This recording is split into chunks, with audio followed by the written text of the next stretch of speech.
Ray, you talk to the Feds a lot, you talk to Wall Street a lot. What's the economic outlook for the rest of 2013?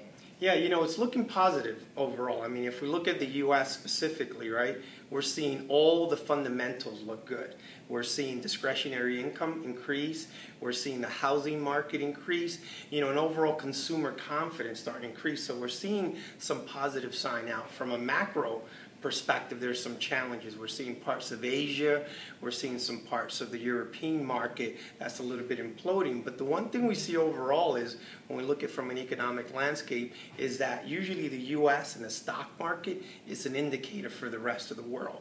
So little by little, the U.S. has a positive influence overall. So I think little by little you'll see certain countries start to recover slowly, providing they fix some of the discretionary income issues there. So I'm positive overall. Great, thank you. We've gone through a multitude of sort of BTI functionality. Right. Just curious, what do you think overall of what we've told you about BTI? It's not the your old granddaddy's optical company anymore, is it? Right.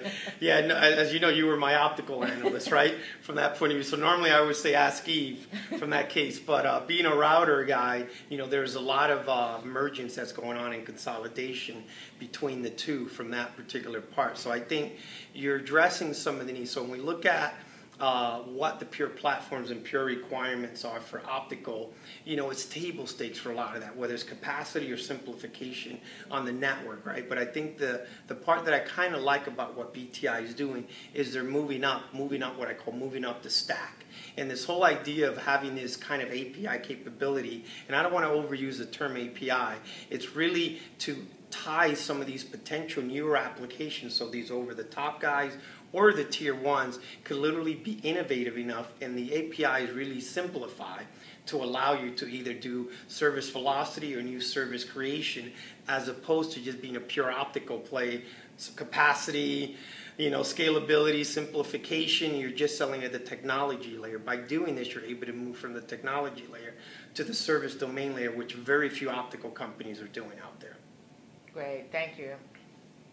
Now, for a last question, is there, when I was at ACG, when it was baseball season, yes, we both had a tough time focusing on yeah, work. So, having left ACG and going to a vendor, I'm curious, is there like a baseball analogy that you could put to what's happened here? Yeah, well, I mean, first of all, I knowing you and all that, for you to make a move to BTI, I said they got to be doing something right, because I value you as an analyst from that point of view. So they definitely got my attention, and to bring a credible analyst like you in this market tells you there's something there from that point of view. That's the first part. Now, on the baseball part, I'm a little upset because your Red Sox are in first place, right?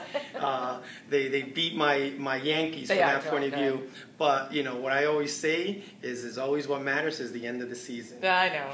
From that point of view. So I think, how do I relate that to the move here? I think the opportunity is literally execution, right, from that point of view. And I think you making this move, the teams that execute in baseball the most are the ones that end up being the most successful. And the ones that do the simple parts, like hit and run, bunting, executing, hitting the other way, doing their productive outs, I think is the opportunity of identifying a market like the optical market and saying, how can we move up the stack as opposed to staying at technology layer, I think is really important. So I think it was a good move, and I'm happy for you. That's a great analogy, too. Thank you so much. Good seeing you. Take care.